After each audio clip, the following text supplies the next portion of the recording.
એટલે ભાઈ દિવાળી વેકેશનમાં ફરવા આવ્યા હોય અને મિની વ્લોગ બનાવ્યા વગર હું કેમ રહી જાઉં? જો આ છે અમારી હોટલ અને હોટલની અંદર એન્ટર કરતા તે સાંઈબાબાની મૂર્તિ અને આ છે અમારી રૂમ. સાંઈબાબાને જોયા એટલે થોડો ઘણો તો અંદાજ આવી ગયો હશે કે અમે અત્યારે આવ્યા છીએ શેરડીમાં અને કહેવાય છે ને કે શેરડી વહી આતે હે જીસે સાંઈ બુલાતે હે. પણ આમ જો ચપ્પલ તો કોઈ ચોરી ન જવા પડ્યો. દર્શન કરવા કલાક લાઈનમાં ઉભા રહીને લાગી હતી ભૂખ એટલે મેંદુવડા અને ઇડલી ને ચીક બોલાવી હતી અને પછી જવું તું શનિદેવના દર્શન કરવા એટલે બાંધી હતી વાન અને આમ તો જો આ ટેણિયાની મોજ પડી ગઈ હો. પણ અને આમ જો આટલા બધા તડકામાં બપોર વચ્ચે ઠંડુ તો કરવું પડે કે નહીં એટલે શેરડીનો રસ અને નાળિયેર પાણી પીવા ઉભા રહી ગયા છીએ. ફાઇનલી આ ઢીંગલાએ મારી સામે જોઈને દાંત તો કાઢ્યા અને પહોંચી ગયા છીએ અમે સૈનેશ્વર દેવસ્થાન એટલે કે શનિદેવના મંદિરે. પણ આ બધી જગ્યાએ હાલવું બહુ પડે અને આમ જો હું લખ્યું મંદિર આકડે જાણે છે માર્ગ એ બધું મરાઠી જ લખેલું હોય એવું બધે.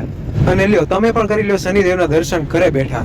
અને આમ જો અહીંયા હું લખ્યું આઈ લવ શનિ સિંગનાપુર અને પછી જામફળની ધબધબાટી અને પછી આ ભાઈ પણ હોઈ ગયા છે પણ તમારે ફોલો કરવાનું બાકી હોય તો કરી લેજો. અને પછી વરસાદે કે હું કેમ બાકી રહું અને હજી તો મુસાફરી ચાલુ જ છે. અને છેલ્લે તમે જોઈ લો દિવસની શરૂઆતનો ચહેરો અને અત્યારે છેલ્લે એન્ડનો ચહેરો.